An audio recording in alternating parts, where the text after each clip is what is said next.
سيقول السفهاء من الناس ما ولاهم عن قبلتهم التي كانوا عليها قل لله المشرق والمغرب يهدي من يشاء إلى صراط مستقيم فكذلك جعلناكم أمة وسطا لتكونوا شهداء على الناس ويكون الرسول عليكم شهيدا وما جعلنا القبلة التي كنت عليها إلا لنعلم من يتبع الرسول ممن ينقلب على عقبيه وإن كانت لكبيرة إلا على الذين هدى الله وما كان الله ليضيع إيمانكم ان اللہ بالناس لرؤوف رحیم صدق اللہ العظیم۔ یہ پارہ نمبر 2 ہے، اس میں اللہ تعالیٰ جل جلالہ تحویل قبلہ کا حکم بیان کرتے ہیں۔ ابتدائی اسلام میں 2 نمازیں فرض تھی، ایک صبح کی اور ایک شام کی، اور آپ وسلم کا جو قبلہ تھا وہ بیت المقدس تھا۔ بیت المقدس، بیت المقدس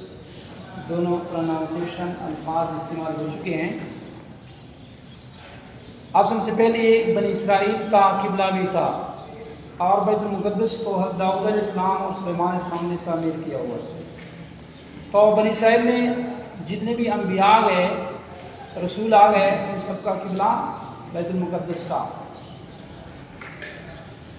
جب نبی آخر زمان آنے والا تھا تو بنی اسرائیل کا یہ خیال تھا کہ وہ بنی اسرائیل ہی میں سے آئے گا، نبی آخر زمان بنی اسرائیل ہی میں سے آئے گا۔ ان کا یہ خیال تھا، بلکہ گمان غالب تھا، گمان غالب تھا۔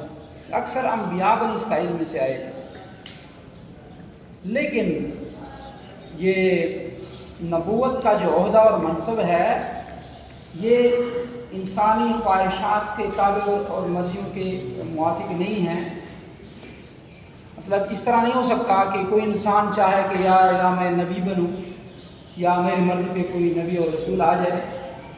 یہ اللہ تعالیٰ جل جلالہ کی طرف سے ایک خاص عہدہ ہے جو کہ اللہ تعالیٰ جسے چاہے اسے دیتا ہے۔ واللہ یختص برحمتہ ای بنبوتہ من یشاء، یہی قرآن مجید کا بیان ہے کہ اللہ تعالیٰ اپنی رحمت سے یعنی نبوت سے جسے چاہے خاص کرتا ہے۔ رہ گئی ولایت کی بات تو وہ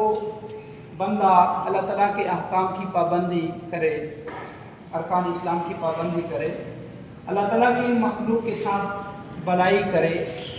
الغرض حقوق اللہ اور حقوق العباد کا صحیح طریقے سے خیال اور لحاظ رکھے تو اسی کو ولایت ملتی ہے۔ بندہ محنت اور کوشش کر کے ولایت کا درجہ تو پا سکتا ہے، حاصل کر سکتا ہے، لیکن نبوت کوئی ایسا عہدہ اور منصب نہیں ہے کہ ہر کوئی حاصل کرے۔ وہ اللہ تعالیٰ جل جلالہ جسے چاہے اسے عطا فرماتا ہے۔ بہرحال تو بنی اسرائیل کا یہی خیال تھا کہ نبی آخر زمان ہم میں سے ہی آئے گا، قرآن کی آیات ہی میں ہے ومن قبل، اور آسمان کے دنیا میں آنے سے پہلے یہی بنی اسرائیل اپنے دشمن کافروں کے خلاف، کیونکہ اس وقت بنی اسرائیل صحیح دین پر تھے، احکام تورات کو فالو کر رہے تھے، تو اس وقت وہ صحیح مسلمان تھے جب احکام الہی کو فالو کر رہے تھے۔ تو بعد میں جو ہے نا انہوں نے احکام الہی سے منہ موڑا ہے، اعراض کیا ہے۔ جب تک وہ صحیح تھے تو وہ نبی آخر زمان کے وسیلے سے اللہ تعالیٰ سے اپنے دشمنوں کے خلاف مدد مانگتے تھے، اور اللہ تعالیٰ جل جلالہ جیسے احادیث کی مفاہیم میں یہ روایات گزری ہیں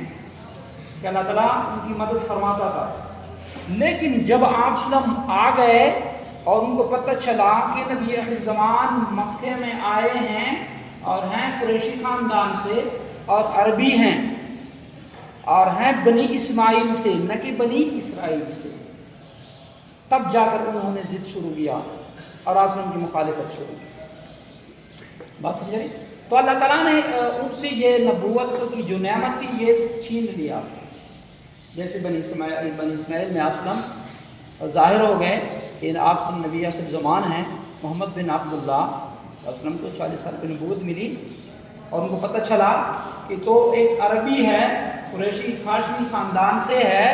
محمد بن عبداللہ ہے، وہی نبی آخر زمان ہے۔ وہ جو نشانیاں ان کی کتابوں میں، توراۃ زبور انجیل میں، ان کے صحیفوں میں بیان ہو گئی تھی، بعین ہی وہ وہی علامات نشانیاں سارے آپ وسلم میں موجود تھیں، تب جو ہے نا وہ ضد پر آ گئے اور انہوں نے کہا کہ بس ہمارے جو بنی اسرائیل میں انبیاء آئے ہیں ہمارا ان پر ایمان کافی ہے،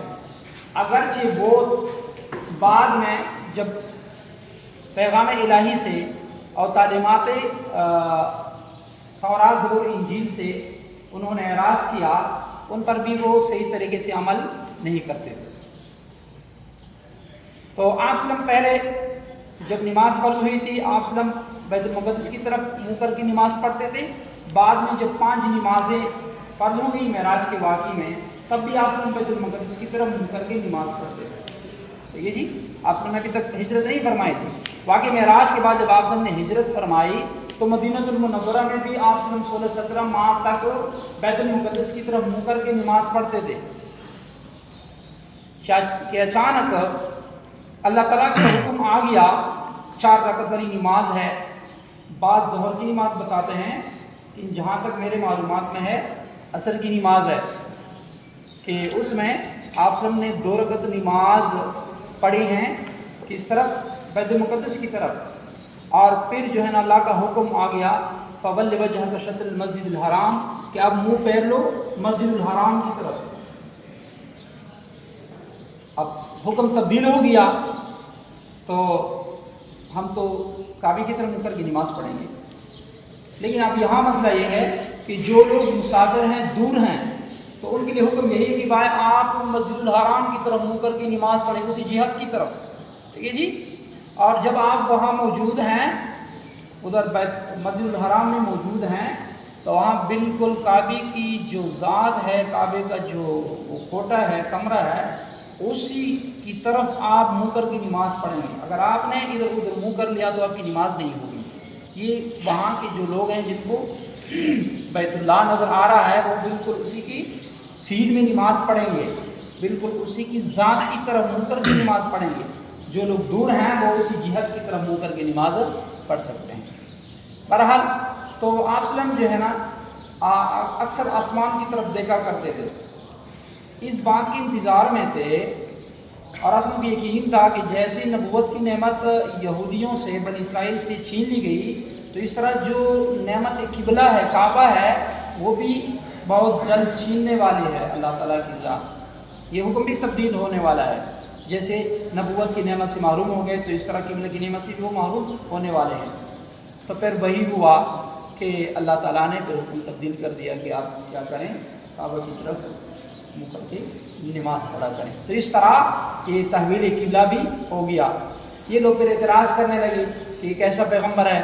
کبھی ایک طرف منہ کر کے نماز پڑھتا ہے، کبھی دوسری طرف منہ کر کے نماز پڑھتا ہے۔ لیکن آیات میں اللہ فرماتے ہیں کہ اطراف میں کچھ نہیں رکھا، جس طرف بھی آپ منہ کر کے نماز پڑھیں آپ پڑھ سکتے ہیں۔ مسئلہ کیا ہے؟ اللہ تعالیٰ کے حکم کا ہے۔ اللہ تعالیٰ کا حکم آ جائے، اگر اللہ نے فرمایا کہ بھئی شمال کی طرف منہ کر کے نماز پڑھو تو آپ شمال کی طرف پڑھیں گے، اللہ نے فرمایا کہ بھئی جنوب کی طرف منہ کر کے نماز پڑھو تو آپ جنوب کی طرف منہ کر کے نماز پڑھیں گے، فرمایا مغرب کی طرف منہ کر کے نماز پڑھو تو اس طرف پڑھو گے، اگر فرمایا کہ بھئی مشرق کی طرف منہ کر کے نماز پڑھو تو اس طرف منہ کر کے نماز پڑھو گے۔ اب یہ عجیب لوگ ہیں، ادھر تو مسلمانوں پہ اعتراض کرتے ہیں کہ بھئی یہ کیسے پیغمبر ہیں، کیسے مسلمان ہیں، ابھی تک جو ہے نا بیت المقدس کی طرف منہ کر کے نماز پڑھ رہے تھے، اب جو ہے نا قبلہ ابراہیم کی، اپنے باپ دادا جو ہے نا ان کے۔ تو اللہ تعالیٰ جب یہاں پہ لوگوں کو جو ہے نا خالص کرنا چاہتا ہے، آپ وسلم کی متبعین کو، تابعداروں کو۔ اصل میں عرب لوگ ہیں وطن پرست، اور بنی اسرائیل ہیں نسل پرست۔ تو بیت اللہ میں آپ وسلم جب مکے میں تھے تو وہاں پہ تو عربی لوگ تھے، وہی آپ وسلم پر ایمان لائے تھے، وہی لوگ ایمان لانے والے تھے۔ تو اللہ تعالیٰ ان کی جو ہے نا وطن پرستی کی بنیاد پر تو وہ کہہ سکتے تھے کہ بھائی ہمارا تو یہ بھی ہمارے باپ دادا کا قبلہ رہ چکا ہے بیت اللہ، تو آپ اس طرح منہ کر کے نماز نہیں پڑھتے اور ادھر بیت المقدس کی طرف منہ کر کے نماز پڑھتے ہیں، ہم کیسے آپ کی تابعداری کریں؟ تو اللہ تعالیٰ یہاں پہ آپ وسلم کی متبعین کو خالص کرنا چاہتا کہ کون ہے کہ آپ وسلم کی تابعداری کریں۔ دیکھیے جی، تو وہی لوگ جو خالص تابعداری کرنے والے تھے، ان کا ایمان خالص تھا، انہوں نے وطن پرستی کو پڑے پینگ دیا اور آپ وسلم کی تابعداری شروع کی، اور مکہ میں ہو کر بھی بیت المقدس کی طرف نماز پڑھنے لگے۔ جب آپ وسلم ہجرت کر کے آ گئے مدینہ المنورہ، پھر وہاں پہ دیکھو آپ وسلم نماز پڑھیں بیت المقدس کی طرف، تو یہود آپ وسلم کی تعریف کرتے تھے کہ یار یہ تو واقعی وہی پیغمبر لگ رہا ہے جو ہمارے کعبہ کی طرف منہ کر کے نماز پڑھتا ہے۔ لیکن جب آپ وسلم کو حکم ہوا قبلہ کی تبدیلی کا تو پھر انہوں نے اعتراض کیا، اب یہاں پہ اللہ ان لوگوں کو جو نسل پرست تھے یہودی، اب ان میں سے اللہ تعالیٰ ان لوگوں کو خالص کرنا چاہتا تھا کہ آپ وسلم کی تابعدار ان میں سے کون کر رہے ہیں، کیا آپ نے نسل پرستی کہ بت کے جو ہے نا وہ پجاری ہیں یا وہ آپ وسلم کے واقعی متبعین ہیں۔ تو وہاں بھی جب تبدیلی قبلہ کا حکم ہوا، تحویل قبلہ کا حکم ہوا، تو یہ اس میں انہی بنی اسرائیلیوں کا، یہودیوں کا امتحان تھا کہ اب وہ آپ وسلم کی تابعداری کرتے ہیں کہ نہیں۔ پہلے تو وہ آپ وسلم کی تعریف کر رہے تھے کہ بھائی یہ تو واقعی وہی پیغمبر لگ رہا ہے کہ بیت المقدس کی طرف نماز پڑھ رہا ہے، لیکن جب آپ وسلم کو حکم ہوا تبدیلی قبلہ کا، اگرچہ یہ مسئلہ ان کی کتاب تورات زبور انجیل میں ذکر تھا کہ نبی آخر زمان جو آئے گا کس خاندان سے آئے گا، اس کی نشانیاں کیا ہوں گی، اس کے اخلاق کیا ہوں گے، آپ اس کو کون کون سے احکام ملیں گے، یہی سب کچھ تحویل قبلہ کا حکم بھی وہاں ذکر ہو چکا تھا کہ بھائی وہ آخر میں چند ماہ تک، سال ڈیڑھ سال تک ادھر نماز پڑھے گا، پھر اللہ کی طرف سے حکم آئے گا اور وہ قبلہ کی طرف منہ کر کے نماز پڑھے گا۔ یہ تو نبی آخر زمان کی حقانیت کی نشانیاں تھیں، اگر وہ اعتراض کر رہے تھے، لیکن وہ یہ اپنے عنادی جذبات کو تسکین دینے کے لیے کر رہے تھے، اور وہ کہنے لگے کہ بھائی اگر وہ قبلہ درست نہیں تھا تو پھر ان کی وہ نماز کا کیا ہوگا جنہوں نے پہلے بیت المقدس کی طرف پڑھی ہیں، وہ تو ساری ضائع ہو گئی۔ اللہ نے یہاں جواب دیا ہے کہ اللہ تعالیٰ کسی کی نماز کو اور جو نیکیاں ہیں ان کو ضائع نہیں کرتا۔ یہاں پہ اللہ نے نماز کی تعبیر ایمان سے کی ہے۔ نماز بہت اہم چیز ہے، انہیں بعض حدیث میں آتا ہے کہ مومن اور کافر کے درمیان جو فرق ہے وہ نماز کو چھوڑنا ہے۔ بات سمجھا کہ یہاں پہ اللہ تعالیٰ نے نماز سے نماز کی جگہ ایمان کا لفظ ذکر کیا ہے۔ بہرحال یہ لوگ تو اعتراض کر رہے ہیں آپ سے اور مسلمانوں پر، اعلان کے یہی یہود و نصارہ اہل کتاب جو ہیں ان کا یہی بیت المقدس بھی ایک جہت نہیں ہے، یہ صحرا کی طرف منہ کر کے نماز پڑھتے ہیں یہودی، جبکہ جو عیسائی ہیں وہ بیت المقدس کے مشرقی کنارے کی طرف منہ کر کے نماز پڑھتے ہیں۔ بات سمجھا رہے؟ تو خود بھی ان کا آپس میں اختلاف ہے، تو وہ آج سے اور مسلمان پر کیسے اعتراض کر رہے ہیں؟ تو یہاں پہ اللہ تعالیٰ نے ان کا یہ جواب دیا ہے کہ بھائی اطراف میں کچھ نہیں رکھا، اصل چیز اللہ تعالیٰ کا حکم ہے اور میرے پیغمبر کی اطاعت و تابعداری ہے۔ میں دیکھنا چاہتا ہوں، میں ان لوگوں کو جدا کروں گا کہ مکہ میں کون آپ وسلم کے متبعین ہیں اور مدینہ میں کون آپ کے صحیح اور خالص متبعین اور مسلمان ہیں۔ سیکل صفحہ، جب کہیں گے یہ صفحہ، صفی کی جمع ہے بیوقوف، مراد یہی لوگ ہیں جو آپ پر اعتراض کرنے لگے، من الناس لوگوں میں سے، ما ولاہم کس چیز نے منہ پھیر دیا آپ مسلمانوں کا، ان قبلتہم کے اس قبلہ سے، التی وہ کانوں کہتے وہ علیہ اس قبلے پر، انہیں بیت المقدس کی طرف منہ کر رکھے نماز پڑھ رہے تھے۔ قل کہہ دیجئے میرے پیغمبر، میرے رسول، میرے محبوب، للہ المشرق والمغرب، اللہ ہی کے لیے مشرق اور مغرب ہیں، اس طرح اللہ ہی کے لیے شمال اور جنوب ہیں، جس طرف اللہ آپ جس طرف منہ کر کے نماز پڑھیں اسی طرف اللہ ہے۔ نعمان بن ثابت نے امام بنی پر رحمۃ اللہ کے واقعہ مجھے یاد ہے، جب کسی نے اس پر سوال کیا، پوچھا کہ بھئی اللہ تعالیٰ جل جلالہ کہ اب کس طرف دیکھ رہے ہیں، تو اس نے کہا کوئی شمع لاؤ، تو وہ شمع لے آئے، تو نعمان بن ثابت رحمۃ اللہ علیہ نے امام بنی پر رحمۃ اللہ اس شمع کو جلا دیا، روشن کیا، تو اس کی روشنی تو ہر طرف جاتی ہے۔ اس نے پوچھا کہ بھئی مجھے بتاؤ کہ اس شمع کی کس طرف تو منہ ہے، تو وہ لاجواب ہو، کیونکہ یہ تو ہر طرف منہ ہے، اللہ تعالیٰ جو ہر طرف ہے، آپ جس طرف بھی منہ کر کے نماز پڑھیں، اصل چیز کیا ہے؟ اللہ کا حکم ہے، جہاد میں کچھ نہیں رکھا۔ یہدی من یشاء، اللہ ہدایت فرماتے ہیں جسے چاہے، الی صراط مستقیم، اس راستے کی طرف جو کہ مستقیم ہے، اور وہ اللہ تعالیٰ کی اطاعت گزاری ہے، پیغمبر اسلام کی اطاعت ہے۔ وکذالک، اس طرح جنت ہم نے تمہیں بنایا امتاً وسطا، امت وسط، امت اعتدال والی۔ یہ یہود وہ افراط کا شکار تھے، جبکہ نصارہ، عیسائی، کرسچن وہ تفرید کا شکار تھے، اور افراط اور تفرید کے درمیان جو درجہ ہے وہ درجہ اعتدال ہے۔ تو یہی ہم نے آپ کو آپ لوگوں کو امت وسط بنایا ہے، لتکونوا، تاکہ آپ ہو جائیں شہداء، گواہ، علی الناس، لوگوں پر، ویکون الرسول، اور ہوگا رسول، علیکم، تمہارے اوپر، شہیداً، گواہ۔ وما جعلنا، اور ہم نے نہیں بنایا، القبلہ مراد بیت المقدس ہے، التی وہ کنت علیہ ہے جس پر آپ تھے کسی وقت تک آپ اس طرح منہ کر کے نماز پڑھ رہے تھے، اللہ یہ اس لیے لینا تاکہ ہم معلوم کریں مکے والوں میں سے میں تبی الرسول، اور بھی اس طرح ہم نے اس کو تحویل قبلہ کا جب حکم دیا تاکہ ہم معلوم کریں کہ کون اتباع رسول کرتا ہے مدینہ والوں میں سے،